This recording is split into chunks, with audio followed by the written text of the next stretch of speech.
This is Cerebral Cinema. Movies of the mind.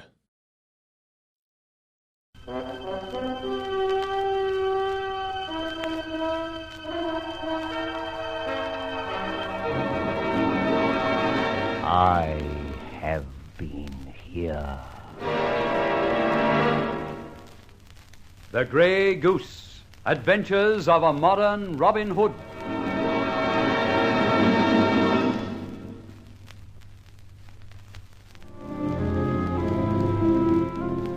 Barbara's father, Brian Faversham, was still in jail, suffering for the sins of his business associates.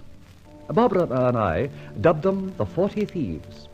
One of them was a wealthy city man, Sir Thomas Bradbury. So, having an invitation, I decided to put in an appearance at Sir Thomas's home.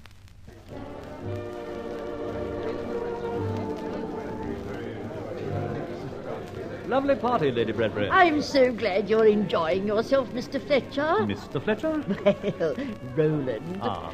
My dear man, how do you manage to keep so smart, young, and youthful? Dear, you make me feel so old. Lady Bradbury, I really must introduce you to my beauty specialist. She must be charming. Not a bit. She's a he, and he's an ex-pugilist and trader. Always wanted to have your little joke, weren't you? Yes, failing of mine, I'm afraid. Well, do go on enjoying yourself, Roland. You'll excuse me, I'm sure. Yes. I must see to my guest.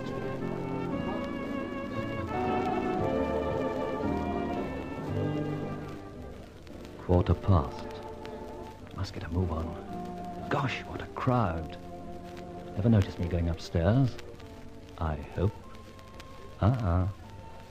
Friend Ben Ford in the offing. Where are you going, sir? Oh, just upstairs. I expect they've got one up there. There's one down here, just down that passage.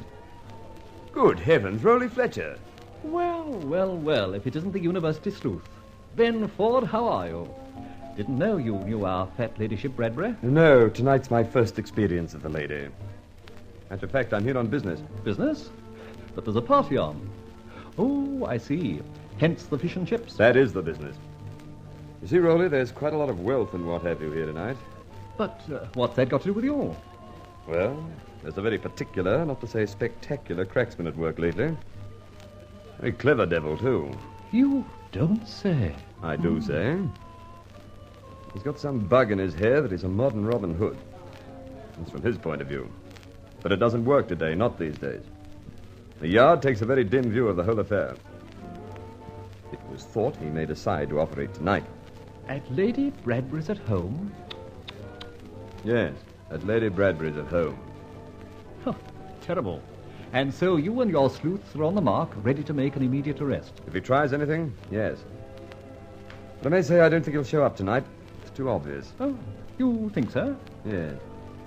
But if he does, if anybody loses as much as a single hairpin, I'll get him. Oh, that sounds most convincing, Ben. I wish you luck. Sorry to leave you, but I really must go. Down the passage, you said, didn't you, Ben? Ah, there you are, Inspector. Do come and talk to me. You can still keep your eyes open, can't you? Madam, it'd be more to our mutual benefit if you forgot I was an inspector. Oh, of course. I mean, Mr. Ford. Nothing suspicious up to date. No, madam, not yet. Well, perhaps I'm too imaginative, but I really am flattered that Scotland Yard is interested. So unusual. We're not generally interested, my lady, in petty theft. We're here tonight on account of somewhat greater issues than petty theft. Oh, but of course. How is the bloodhound trail? I do hope it leads you somewhere. I'm terribly worried for my guest's property. Oh, weren't you talking just now to that charming Mr. Roland Fletcher? Why, yes, he was here a minute ago. I wonder where... Oh, there he is. Apparently gone out onto the porch for a smoke. Yes, that's him. I'd never mistake that wonderful poise he seems to have. So handsome, too. Should he come in, do send him to find me. I've got a very charming girl. He must be. I certainly will. Roland Fletcher's a very lucky man.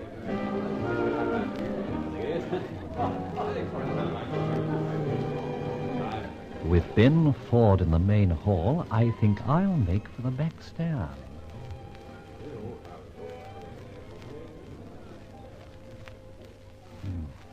This is the room.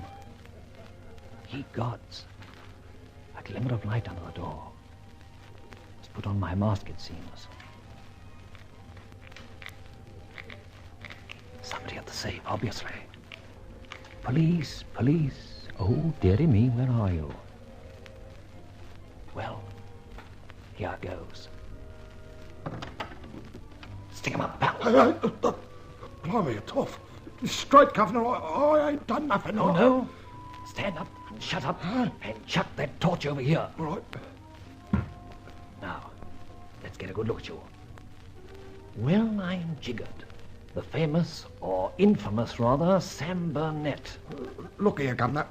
I don't know who you are, but don't squeal on me, and I'll tell you what, I'll split with you.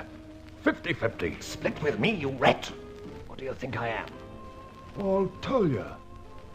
I reckon you can't be on the level, or you wouldn't be wearing that there black thing across your fez. And in any case, how do you know who I am? Sammy boy, your face is familiar and as ugly as the GPO. You've been in for burglary a dozen times. Robbery with violence, and twice you've done a stretch for beating up that rather nice wife of yours. Look here, Mr. Know-all. Put that there gun down and I'll take it out on you like the missus never knowed about, see? No thanks, rat. I've got other plans for you and for myself. Just pick up some of those diamond trinkets. What, you mean? Yes, I mean put them in your pocket. Blimey. Now, chuck those notes and those papers over here. Quick, you lump of gutter scrapings. Thanks. You know, Sam, I'm a bit grateful to you. That safe's an awkward one. I didn't expect to find you here, and I didn't expect to find the safe well and truly opened. So you're... So I'm nothing. You've saved me quite a deal of trouble, but notwithstanding that, Sam, I'm not feeling friendly towards you. I hate bullies and cowards and wife-beaters.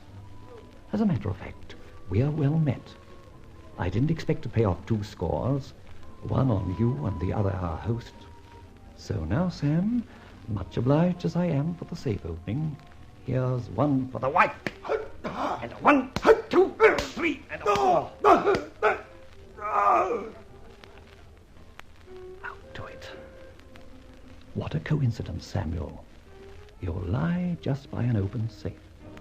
Your pockets are filled with the odds and ends of old Bradbury's odds and ends. My, what a catch for the gendarme. Well, just to puzzle them when they arrive, there's a little token. A grey feather from the Grey Goose. Where would you like it? In the ear, I think. So, now, my poor unconscious Sam, I'm going to make the welkin ring. In fact, I'm going to blow a police whistle, and in one moment, hordes will be upon you, and you'll be jugged for at least 2 years. My hat. Won't Mrs. Sam miss you? Give her my love when you come out. Well, cheerio, Sam. Oh, my gun. You can have it. It's only a sort of new design for a cigarette lighter. Now, here goes.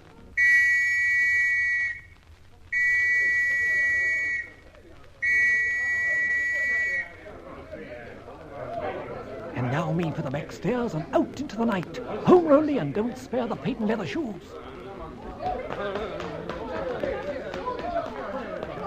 Bristow! Marks! Keep those stairs clear! Come with me, Capel. Yes,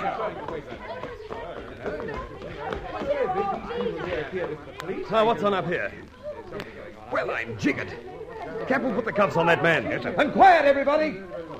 Why, he's out, sir. Right out to it. Good heavens, sir, it's Sam. Sam? Sam who? Sam Burnett, one of the oldest lags in the game, sir. Oh, I know that, confound it.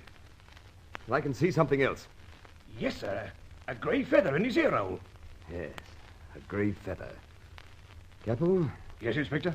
more in this than meets the eye. How, sir? There's the safe open, and here's Sam Burnett loaded with the diamonds and things. Damn it, Constable, Sam's out cold. Maybe his pockets are loaded with the stuff from the safe. But he didn't knock himself out. Nor did he give himself such a beating up. Nor did he, for that matter, present himself with that grey feather or blow a police whistle. All right, everyone. Please return to the party downstairs.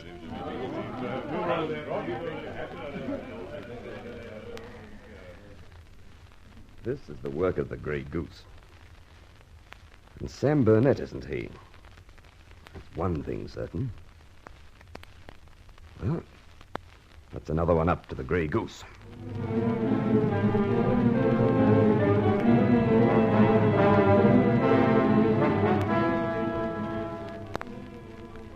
Nice night, sir. Yes. Leaving now, sir. Yes. Seeing as you've been out here most of the time, you must have missed the Barney inside, I suppose. Yes. Got a cold.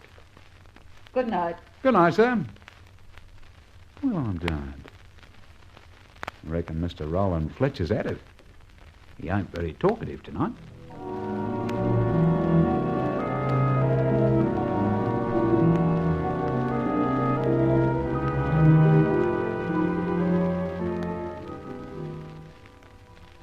I thought I was a gone coon, Rolly, when that door porter talked to me.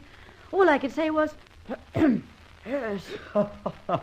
A very cooperative monosyllable, Barbara, in some cases. Rolly, behave, please. Now, tell me the rest. Well, quite unexpectedly, that toad Sam Burnett will get a load of what he mostly deserves. Mrs. Burnett will be relieved of his company for at least 2 years. Oh, that reminds me. Shove £100 notes into an envelope and post them to her. Oh, she'll just love that. No.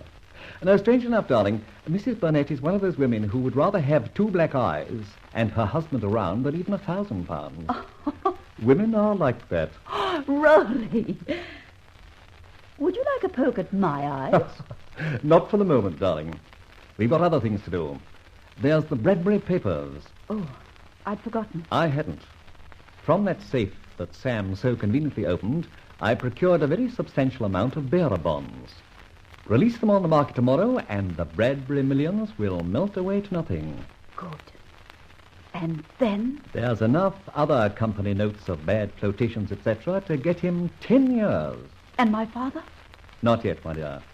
But I think you can safely cross out another name from your list. The name of Bradbury. Another name. Another name near a father's release. Yes, my dear. And a step nearer.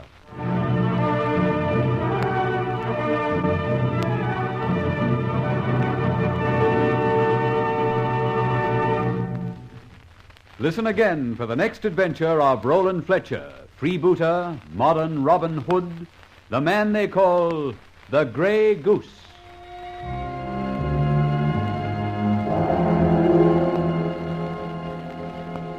Cerebral Cinema hopes you have enjoyed this movie of the mind.